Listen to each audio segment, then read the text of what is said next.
Good afternoon, everyone. Thanks for being here. Happy Monday. Matt, you want to start us off? Have nothing do you want me to step? say at Do you want me to? top? Do you want me to don't want to say anything about NATO expansion? Do you want me to step out for a minute to give you a second to start your recording, which is what I think you're doing, stalling for time? Well, no, I'm just wondering if you don't have anything to say about Sweden. We certainly welcome Hungary we certainly do welcome the vote in the Hungarian Parliament today, and look forward to it being finalized, and are ready to receive the instruments here in Washington, and welcome Sweden as the 32nd member of NATO. Okay, so you're waiting for the formal. Yeah, we'll wait for the formal process to conclude. The Hungarian Parliament voted, but that's not the end of the process. They have to formally, as I think you remember with the Turkish vote a few weeks ago, they have to formally present the instrument here, and then we deposit it in our vault. And as far as you know, that hasn't. It has not yet been finalized, and certainly hasn't been And presented do you to even us. know if that's going to happen today? I do not anticipate it happening today. Okay. I think there are still a couple of formalities that need to take place inside Hungary before they can be presented to us. Okay. And then just one other one, which is kind of way off topic, but I'm sure you've seen the reports about this guy, Alexander Smaroff, Israeli U.S. dual citizen, who's the guy who was an FBI informant, and he was just been ordered jailed. The only reason I'm asking about it here is that he is a dual citizen, so I'm just wondering if there's been any contact between the Israelis and you about consular access or anything like that. I'm not aware of any. I'll have to check and see. I don't know. Okay, thanks. Come here. Hi, Matt. So I just want to ask about this thing about Navalny. One of his close ally of him basically said he was close to being freed in a prisoner swap.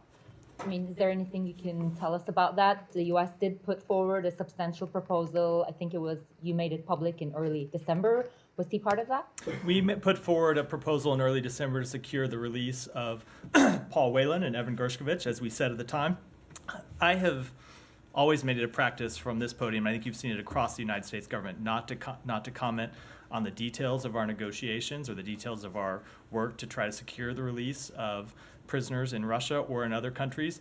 All I will say about this matter is that we have long called for the release of Alexei Navalny, and that was our position on the matter. Does the U.S. government also agree with the assessment of this ally that he was killed because he was close to being freed in a prisoner swap? I think so. I do not have any assessment on that. I don't have any comment on that specific assessment. As we have said, we believe that Vladimir Putin and the Russian government are responsible for his death, but I couldn't comment beyond that. I have Gaza questions, but if anybody If other people want to do Navalny, yeah, go ahead. Just understand how this works. Is it even possible for the U.S. government to discuss prisoner swap on his behalf without designating him, wrongfully detained? I don't want to try to get into a hypothetical that's going to, by necessity, implicate me commenting on specific situation. As I said, I'm not going to do so. I'm just going to refrain from commenting on any aspect of negotiations to secure the release of anyone around the world. I'm sorry. This is the question. Yeah. It contains a premise that I don't think is accurate. Is there any authority under which the U.S. can make a determination that a non-U.S. citizen is a wrongfully? No, but I took Alex's question to be, can we try to secure the release of people who are non-U.S. citizens? Which of course, well, maybe I misunderstood. Which of course we can, but the wrongful detention statute only applies to U.S. citizens and other U.S. nationals. No, I mean, there's levels of actually expand beyond the U.S. citizens. To U.S. nationals, right, of which he was not. Please come back to me. Go ahead, yeah. We understand there were some early discussions on this front involving a potential swap for Navalny and U.S. citizens. Is there anything you can say about that? I'm just not going to speak. Conversations were happening. I'm not going to speak into either internal deliberations or our work to secure the release of people held overseas. As I said, we had long called for Alexei Navalny's release. And were there any conversations with the Germans? I'm just not going to speak to our conversations with any of our diplomatic partners about the work that we do to try to secure the release of wrongfully detained Americans or others held around the world. But you don't deny it. I did not deny it, but I didn't confirm it. I didn't comment on it one way or the other, and you can read or not read whatever you want. Sometimes people read things into that mistakenly, but no, I didn't comment on it at all. Have you put forward any additional additional proposals to the Russians for the release of the Americans since that initial one you spoke about? Our work to try to secure the release of Evan Gershkovich and Paul Whelan continues. It's something we are working on every day, trying to figure out the best way to secure their release. As it pertains to any further proposals or any further conversations, I just don't have anything to announce today. As I said, there are times when we feel it's in our interest to make public, or in the interest of the work we're trying to do, to make public certain details. But beyond that, we typically try not to comment at all because we don't want to jeopardize the status of what are the very sensitive work that we're doing to try to secure their release. Go ahead. Thank you. Is this Navalny? Is this Navalny? Let me go. Let me just close out on Navalny, and I'll come to you next. Thank Go. you. Go. It's not related to hostages, but it's related to Navalny. The question being, has the U.S. come to a determination at all as to whether the death of Navalny was coincidental or a concerted effort by the Kremlin? I don't have any assessment to offer on the circumstances surrounding his death, other than that the Russian government is responsible for it. Is the U.S. seeking to independently come to a conclusion as to whether his death was, We are always seeking more information about incidents of this nature. That's certainly true in this with respect to this incident, but I don't have any assessment to offer. Has there been diplomatic engagement with the Russian government to seek answers about Navalny I specifically? don't have any conversations to read out. Okay, relatedly, there were reports from U.S. officials that the U.S. had engaged diplomatically on the matter of the anti-satellite capability that Russia has been developing. Can you provide any update as to whether the Russians have responded to that outreach? I'm not going to speak to those conversations. We do have the ability to deliver messages to Russia. We did engage in diplomatic outreach to Russia to make clear our concerns about their pursuit of an anti-satellite capability. We've also had concerns with allies and partners of the United States, as well as conversations with allies and partners of the United States, as well as conversations with other countries around the world who think we ought to be concerned about Russia's pursuit of this specific capability. Well, does the U.S. believe that it's making progress in altering the likely trajectory of what Russia may or may not do with this capability, either via the Russian government or with its partners? So all I will say about that, because then again, there are limits to what I can say. There's a very limited amount of information that's been declassified because of concerns that the intelligence community has about making more information public. We have had what we feel to be very productive conversations with a range of countries around the world. We think it is incumbent on other countries who share our concern to make those concerns known. We expect that they will, and I'll leave it at that. Okay, I know Michelle had a question on Navalny. Yeah, go ahead. You guys are confusing me sitting at the back. There was no room. Yeah. Back to this There's a video. seat. You can come sit up front. Walk in. Go ahead. Sorry. 3 seats up front. I just wanted to go back to the video itself because you say you don't like to have you don't like to publicize some of these negotiations, but these guys went out very publicly today and said that there was a deal. Are they wrong? Again, I don't want to comment to any extent on this beyond what I already have. So, I told Janie I would come to her next. So go ahead. Thank you, Matt. Ukraine and Russia and North Korea. First question regarding Ukraine's defense industry collapse. Has the U.S. confirmed anything about Ukraine's internal defense industrial collapse, including artillery shells? So I'm not sure what specific report you're referring to. Because there are reports that Ukraine is involved in defense industrial collapse worth tens of billions of dollars, including the including the embezzlement of 100,000 artillery cells. So I haven't seen that specific report to which you're referring, but we have long engaged in conversations with the Ukrainian government about the need to take anti-corruption measures. We've seen them take a range of measures to crack down on corruption over the last couple of years. We think there's more that they can do, and we're engaged in ongoing dialogue with them about that. Secondly, Russia is using North Korean ballistic missiles against Ukraine, as you know that. But China's role, what role does the U.S. seek from China, which is tolerating arms trade between North Korea and Russia, and will you impose additional sanctions on China? So we have made it clear to a number of countries that we think that the increased relationship when it comes to weapons sharing between North Korea and Russia ought to be a topic of concern, that North Korea's providing weapons to Russia for use on the battlefield in Ukraine ought to be a topic of concern, and we'll continue to do that. Thank you. Go ahead, Humera, and then Leon will come to you next. And then So I'll go to Israel. I have a couple of questions, Matt. On what Secretary said in Buenos Aires on Friday, he said the settlements are inconsistent with international law. So I'm wondering why it took the administration 3 years to sort of make that point. Was that something that you guys believed at the beginning of the administration and somehow decided to wait? Or, you landed at this decision just last week?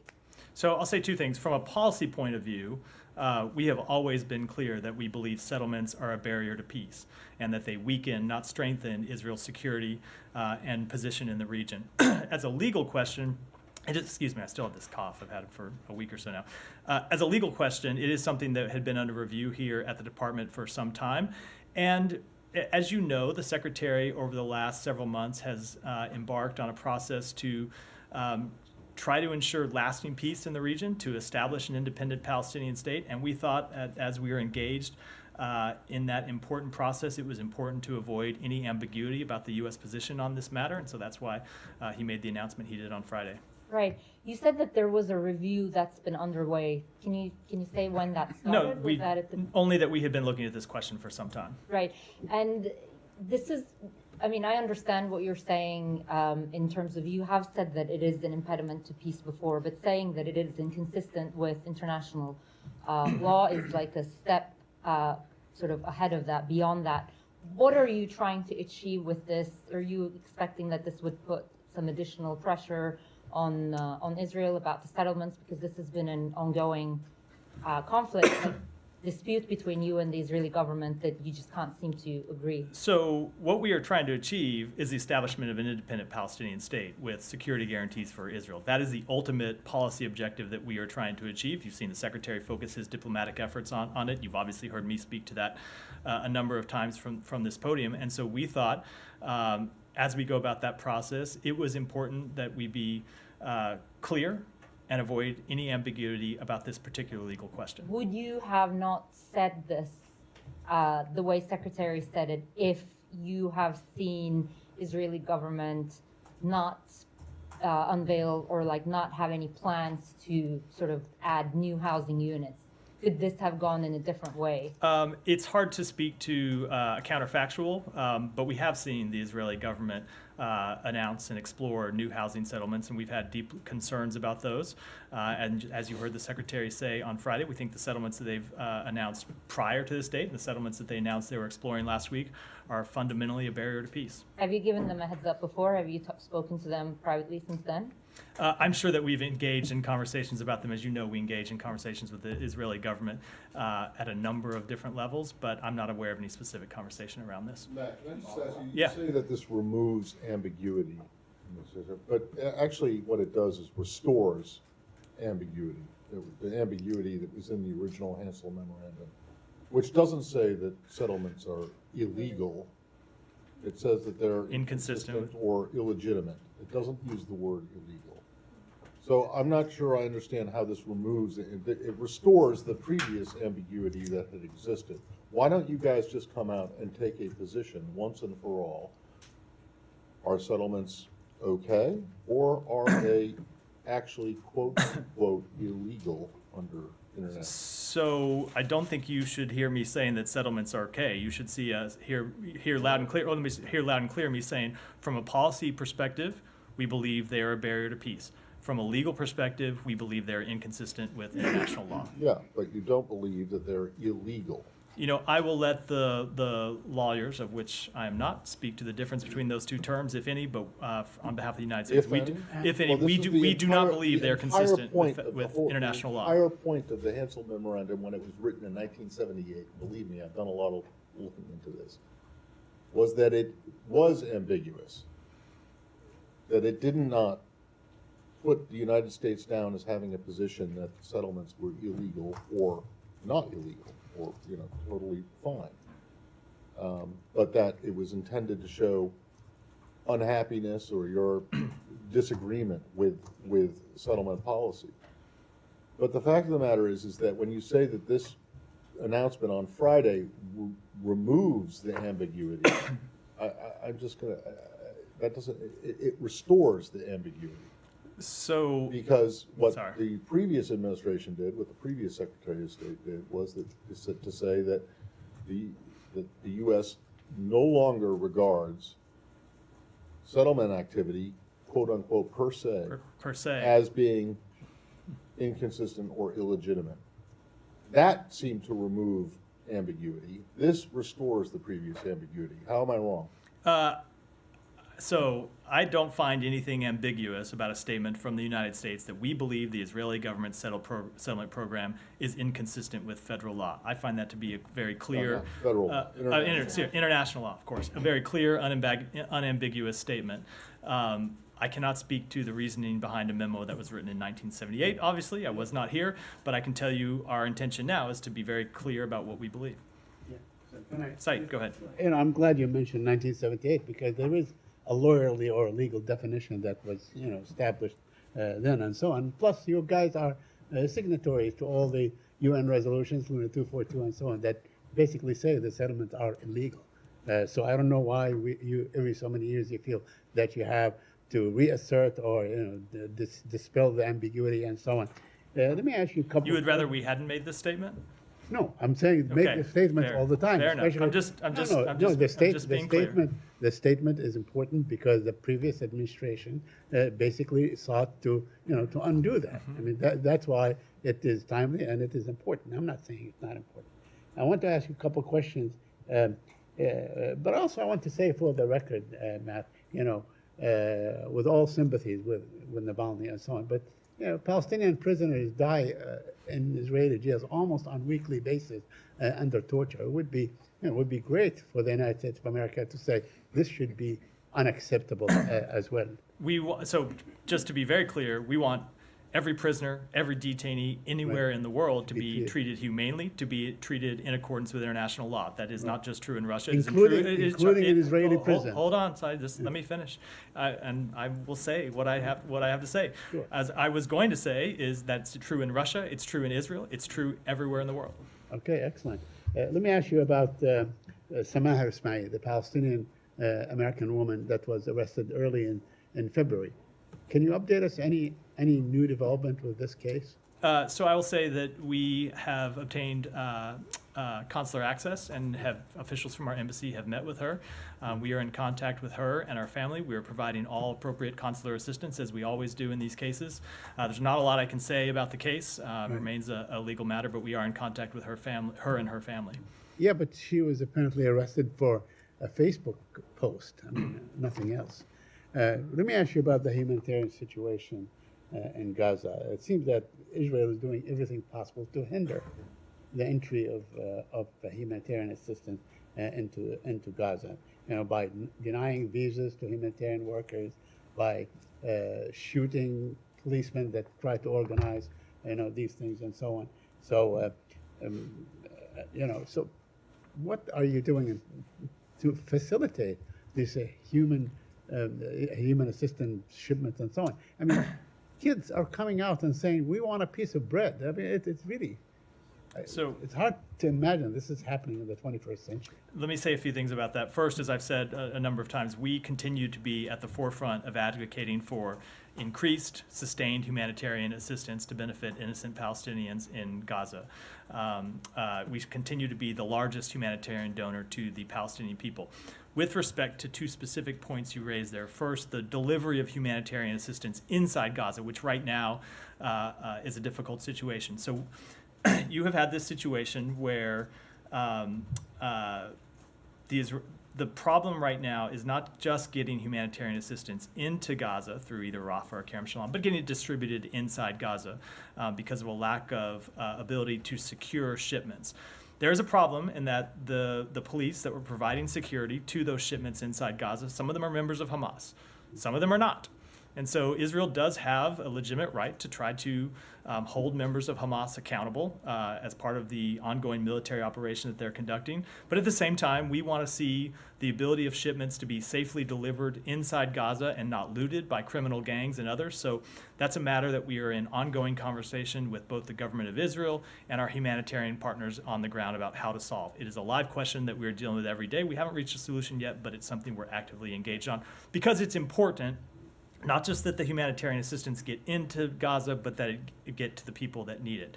With respect to the second question that you raised as it pertains to visa, so our position is clear. It's that all regional governments must do what is necessary to enable this humanitarian response. That includes allowing international staff the freedom of movement to ramp up and help the response. And we hope all governments in the region will rapidly approve all requested visas for UN and INGO workers in an expeditious fashion. Lastly, yesterday, the Israeli Prime Minister told Face the Nation that any deal or any pause would only delay entry into Rafah. You have any comment on that? So I don't want to speak to a hypothetical because right now we are trying to secure a pause that would get hostages out, that would get humanitarian assistance in, and would greatly alleviate the suffering of the Palestinian people. What happens after that? I think it's too early to say. We are focused right now on trying to achieve that pause. We've had various officials from the United States government engaged in conversations last week and over the weekend to try to secure it. We think a deal is possible. We think a deal can be reached, and ultimately that's where we're focusing our efforts. Thank you. Leon, I told Leon I'd come in. Come in next. I'm interested to hear what your take is and your reaction on the government of the Palestinian Authority, which has resigned. That resignation has been accepted by President Abbas. How do you see that? Do you welcome that? Do you think it's a first step towards a reform? And who would you support as a future government? So with respect to both the resignation and a future government, ultimately the leadership of the Palestinian Authority is a question for the Palestinians themselves to decide. It's not a matter that I'm going to comment on from here. But we do welcome steps for the PA to reform and revitalize itself. Secretary has encouraged the PA to take those steps when he's been in conversations with President Abbas and others, and when we've traveled to Ramallah. It's something you've heard this president speak to, and it's something that we will continue to pursue. We think those steps are positive. We think they're important, an important step to achieving a reunited Gaza and West Bank under the Palestinian Authority. So we will continue to encourage them to take those steps. So you think the actual resignation is a step in that direction? Again, I don't want to speak to the actual resignation because when it comes to personnel matters, those are questions that should be left to the Palestinians. But we have been engaged with them on the need to reform and revitalize the government, and we have seen them start to take steps in that direction, and we welcome them. But yeah, you say you don't want to comment on the specific resignations, but then you welcome it. We are welcoming steps towards PA reform. Well, are the resignations part of the steps toward reform? I suspected you might ask. I just don't want to speak. We're not idiots here. I just don't want to speak to. I'm well aware of that, Matt.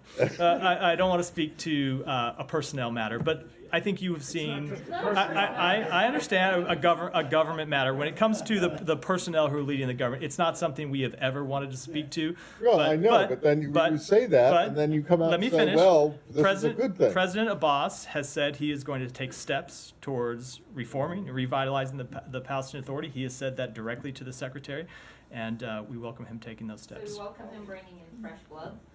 We certainly would welcome revitalized, reformed Palestinian Authority. Go ahead. But not to comment on the actual resignation. Go ahead, Nadia. Yeah. One last thing on this. You think it was necessary for the government to resign in order to that I am not going to comment. I will let the Palestinian Authority speak to that. I don't think it's appropriate for me to comment on that from here. Go ahead. Thank you, Matt. Two questions. One to follow up on Saeed's question. So you're aware that the UN humanitarian organizations in Gaza said that 85,000 Gazans could die as a result of starvation, disease, or bombing.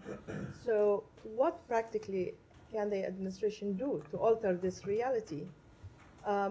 So you won't be seen and literally repeating rhetoric when you said we ask the Israelis to allow So- human aid organization to expedite the visas, to allow trucks to come, etc. Because these things on the ground does not happen.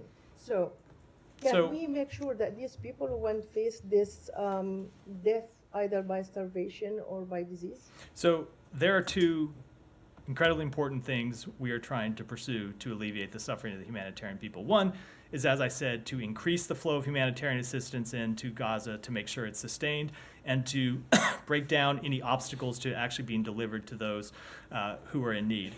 But there is a second, and that work is ongoing. It's something we've been working on for some time, and as you know, we are involved at a really kind of granular technical level with the governments of Egypt, the government of Israel, and international partners in the region, and have been engaged with it really since the immediate days after October 7th.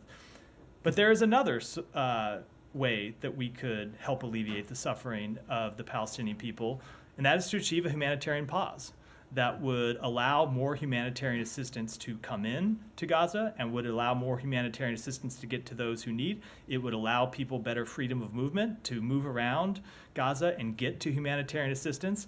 And we have worked with the governments of Egypt and Israel and Qatar to achieve such a proposal, and we need Hamas to say yes. And so if Hamas wants to alleviate the suffering of the Palestinian people, they could agree to the proposal that we have put forward to achieve a humanitarian pause and get more humanitarian assistance in. So when I see people calling for more to be done to allow humanitarian assistance in, we fundamentally agree with that. And everyone inside the United States government that is responsible for this brief is working on it, but Hamas plays a role too. So And Hamas plays a role too, and the people that are calling for us to do more should be calling for Hamas to get out of the way and allow more humanitarian assistance to come in as well. The government is fine with all the conditions that will allow humanitarian. There are issues that we have to work through with the government of Israel all the time, and we've been quite clear. We've spoken to them from this podium a number of times. The secretary has spoken to them. I'm just saying that's not the only impediment to humanitarian assistance getting in. If Hamas would agree to a humanitarian pause, a temporary ceasefire, that would go a long ways to alleviating the immediate suffering of the Palestinian people. Okay, my second question is, the secretary was asked during the trip to comment about the Netanyahu plan for Gaza. And he said he's not going to comment because he hasn't seen it. So the US government has not seen it officially. The White House dismissed it somehow as disagreement among friends. This plan, I'm sure you've seen it, not officially, but you read about it, fundamentally clashes with everything that the administration calling, including just now when you talked about two-state solution. So is really the two-state solution a mirage, considering Netanyahu himself and his government don't believe in it at all? So who are you going to implement it with? So with respect to the plan, first of all, again, we have not, you're right that we have not engaged with the government of Israel. We've seen press reporting, but we haven't sat down and had a detailed conversation with the government of Israel about this plan yet. So I will refrain from specific comment until we've had the chance to do so.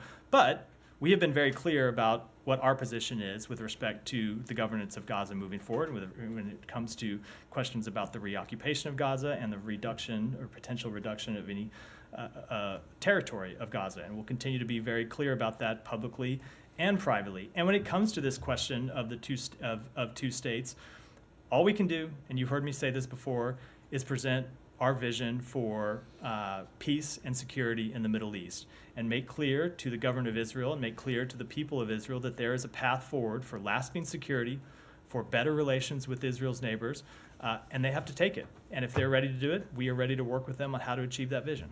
But you have so many tools. Just my last follow-up, sorry. But you have so much leverage over the Israelis, and this is fundamental vision of the president. So you can use all the leverage you want, including weapons that you sell to Israel, to make sure that this plan is at least on the right path for implementation, considering we have like short time between now and November. So one thing I will say about that people often tend to forget is that Israel, like other countries in the region, is a sovereign country that makes its own decisions. The United States does not dictate to Israel what it must do, just as we don't dictate to any country what it must do. We present what we believe are the. We present what we believe are the. Good one, Matt. We present. No, I mean, but come on, yeah. We present stand-up hour in the briefing room. We present what we believe are the best proposals to achieve peace and security. And we will continue to do that, but Israel has to make its own decisions, just as every sovereign, independent country has to make its own decisions. What did you say? What did you mean when you just said that they have to take it? They have to.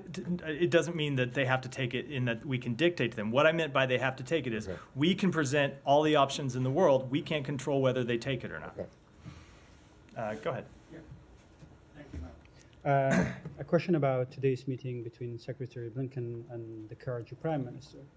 Why this meeting has happened at this time? Is there any connection between this invitation to the Karachi Prime Minister and your discussion with the Iraqi government about the evolution and the future of U forces in Iraq? So with respect to that meeting, the Secretary and the Prime Minister today underscored the importance of the U.S. partnership with the Iraqi Kurdistan region in the context of their mutual enduring commitment to regional security and their shared values, including good governance and respect for human rights. Secretary Blinken expressed support for constructive collaboration between the Iraqi government and the KRG, as well as greater unity within the IKR to advance stability and economic prosperity for all of Iraq's people. This is not the first time the Secretary has met with the Prime Minister. We have done so in other contexts. With respect to the timing of the meeting, there's nothing more about it, and that we wanted to continue the conversations we've had. And you talked about the unity among the Kurds, and Secretary Blinken, in his remarks at the beginning of the meeting, he touched that issue too. What concerns do you have about the unity among the Kurds? I don't want to speak to that beyond what the Secretary said in his remarks. Go ahead. Thanks, Matt. Appreciate it. I wanted to circle back to the question that Saeed asked about the American woman detained in the West Bank, and as well as the two brothers in Gaza. I know you are constantly doing assessments. Are you entertaining the possibility that these three and any other Americans detained by Israel post October 7th may be detained unlawfully or wrongfully detained? I don't have any ability to offer that assessment at this point. We did meet with the two brothers today. We received consular access to them. Officials for our embassy in Jerusalem met with these two brothers at a detention facility inside Israel. We had been in contact with their family. This was our first time to speak directly to the two brothers, and so I don't have any assessment to offer about their case. Other than that, is true for all Americans in Israel or anywhere around the world. Their safety and security is our first priority. But like you often say when Americans are detained, say in Russia, I mean that it's something, I know, there's a process that you go through to establish that? There is a process that we go through, but we are just at the beginning stages of gathering information about these individual cases. We just met with the first detainee you mentioned last week. We just met with the two brothers today, so we're nowhere near making that determination. Go ahead. Thank you. My question is on Mexico. Has there been any engagement with the Mexican government about the President of Mexico's decision to publicly broadcast the cell phone number of a New York Times reporter? In the end, she's an American citizen, and U.S. press groups have called this action as dangerous. So I don't have any diplomatic conversations to read out, but you might have heard the White House press secretary speak to this question on Friday. We support the independent free press when it does its work around the world. That includes in Mexico, includes any country in the world, and we wouldn't want to see any action taken that would jeopardize any individual or any reporter's safety.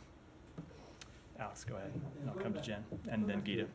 Thank you. Going back to Russia, does the department have any position on Russia's forthcoming presidential election, given the events of past couple of weeks? Not only murdering of Navalny, but also they didn't let the main challenger, Nadezhd. Well, I don't think it should be a surprise to anyone in the world that this will not be a free and fair election.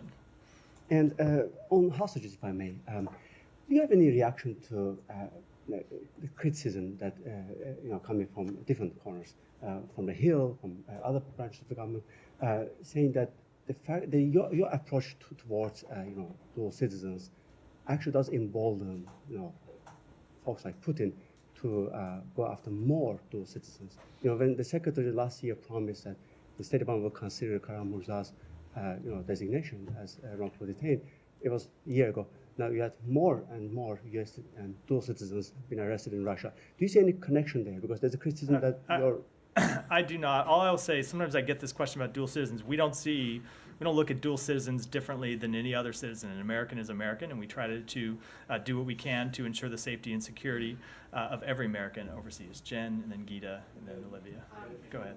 Matt, I know you don't typically comment on hostage negotiations, but any comment on the discussions in Qatar today? We understand there's been some movement on the Hamas position. That's positive. Do you have anything on this? I don't want to offer any comment other than what I said a moment ago, which is we did make progress in these conversations over the weekend and in the last few days.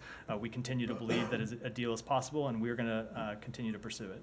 And do you have any updates on the Americans who are believed to be hostages? Is it still your assessment that there are 6? It's still our assessment that's 6, and I don't have any information about their condition. And then separately, there's an IAEA report that just came out saying that the Iranian production of near bomb-grade uranium has fallen. Do you have any comment or comment? So my understanding is that report has not been made public, and so I don't have any comments on reports that have not been made public, but we remain seriously concerned about Iran's continued expansion of its nuclear program in ways that have no credible civilian purpose, including its continued production of highly enriched uranium.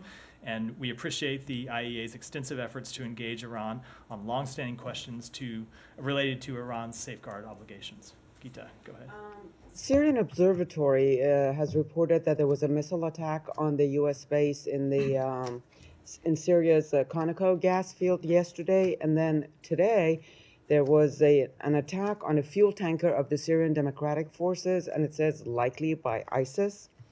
Now, the U.S. forces are in Syria, in that area, to control the resurgence of ISIS. I was wondering if the administration has seen any kind of a collaboration between ISIS and the Iranian-backed forces over there, the militia, post-October 7th attack on Israel. So I'm not aware of any reports or assessments of such collaboration. I'm happy to take that back and get you a more detailed answer. And with respect to the attack, I would defer to my colleagues at the Pentagon. Olivia. Thank you, Matt. Just to clarify, has the U.S. received any update on the military or humanitarian plan for Rafah from the Israeli government? We have not. Okay, so We have not. We've seen the comments from the Prime Minister that he only received them, I think, last night. We have not yet been briefed on them. Unless there have been some preliminary conversations at the embassy level in Jerusalem, I'm not aware of, but we have not received any kind of detailed briefing at this point. Okay, the Prime Minister mentioned as part of that plan the potential of moving citizens from Rafah north of Rafah. Understanding you haven't seen the plan, even in the abstract, does that sound like a conceivable plan for 1.4 million people? I don't think I should comment on the abstract before we see a detailed plan. Okay, and sorry, just to revisit something that Saeed raised, which is the Prime Minister publicly saying that Rafah, an operation in Rafah, will continue whether or not a hostage deal is reached. Doesn't that disincentivize Hamas from signing on to something that is predicated on a sustained ceasefire? I think Hamas should want to sign on to this deal because they want to see a humanitarian pause that allows more humanitarian assistance to move in to people in Gaza. So Do they? They should. I said they should. I said they ought to want to see that. So when it comes to Hamas's incentives, it's far be it from me to offer assessments about what incentivizes them and what doesn't. But I would think if they truly cared about the Palestinian people, they should agree to the deal that is on the table because it will greatly alleviate the suffering of those Palestinian people. Last one, just on the Prime Minister's comments. He said that after the Rafah operation, total victory would be weeks away, not months away. Based on the military updates that the U.S. has been receiving from the Israeli government, does that seem conceivable? I just don't want to offer any assessments on the military campaign. I've always tried to keep from doing so here. Humera, go ahead. Just want to clarify one thing you said. You said we've had progress over the weekend. You mean like the very last couple of days, right? I mean, we've had progress with the conversations we've had between Egypt, Israel, the United States, and Qatar, yes. Right, and based on the progress there, you're still are you hopeful or like not hopeful, but do you see a deal more likely after this weekend before Ramadan? I can't make that assessment because it depends on Hamas. We believe a deal is possible, and we hope Hamas will agree to one. Right. Go ahead. Thank you, Matt. In light of it, and I know that there's been denial that that there's illegal settlements, but there's a Jerusalem Post article, February 24th, stating that the Biden administration has declared Jewish settlements in Judea and Samaria is illegal. What is your response to previous Secretary State Mike Pompeo's comments February 23rd he made on Twitter? And I quote, "Judea and Samaria are rightful parts of the Jewish homeland, and Israelis have a right to live there. President Biden's decision to overturn a policy and call Israeli settlements illegal will not further the cause of peace. It rewards Hamas for its brutal attacks on October 7th and punishes Israel instead. These Israeli communities," he said, "are not standing in the way of peace. Militant Palestinian terrorism is," and the follow-up. Well, I don't think you will be surprised to hear that I disagree with those comments. And I should reiterate again that it has been the longstanding U.S. position across both Democratic and Republican administrations, not just the Biden administration, not just the Obama administration, but Republican administrations as well, that settlements are a barrier to peace. They're an obstacle to peace. We believe they weaken, not strengthen, Israel's security. Okay, if President Biden and Secretary Blinken think if you don't agree that it's illegal, if you believe that it's a barrier, as you said, to peace, what's your response for Israelis to live in their own land of Judea and Samaria? Where is the justice? The question is in allowing illegal immigrants coming across our southern border to settle wherever they want, causing havoc here in the United States, murdering our citizens, and robbing the American taxpayer? Well, I think I would say with respect to that, you have seen this administration put forward a deal to further secure the southern border, and unfortunately Republicans in Congress have not taken it up. Go ahead. Pakistan is moving ahead to build a pipeline that will transport natural gas from Iran, a move it says is needed to meet the country's energy needs. U.S. expressed concerns on this project in the past. You still have those concerns? I'll have to take that one back and get you an answer. Sir, two major political parties in Pakistan are forming a new government, and still there are massive reports of rigging. So do you welcome the formation of new government, or do you believe that investigation should be done first before the forming of the government? So with respect to the formation of a new government, that's a Pakistani process led by Pakistanis. We're not a party to it, and it's not something that I would comment on. We want to see a government move forward in a way that reflects the will of the Pakistani people. With respect to investigations into reported irregularities, we want to see those investigations proceed. We want to see them wrapped up as soon as possible. Sir, Indian security forces have responded to the farmers' protest by firing iron pellets and using drones to drop tear gas shells on the civilian protesters. We have seen some horrible images. What are your concerns on this barbaric treatment of the civilian farmers? I haven't seen those reports. I'll have to take it back. Go ahead here, and then we'll wrap up for today.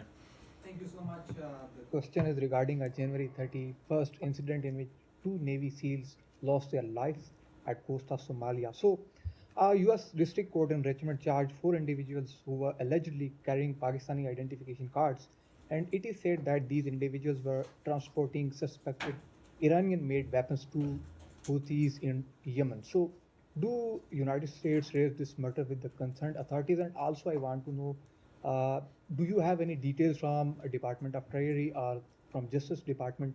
What will be the further procedure as United States have done the sanction on the individuals and entities who are linked with Iranian weapons transfer? So the Justice, with regard to this case, I don't have any updates with regard to the second question, but with regard to this case, the Justice Department released a very detailed statement about this, I believe in connection to an unsealed indictment on Friday.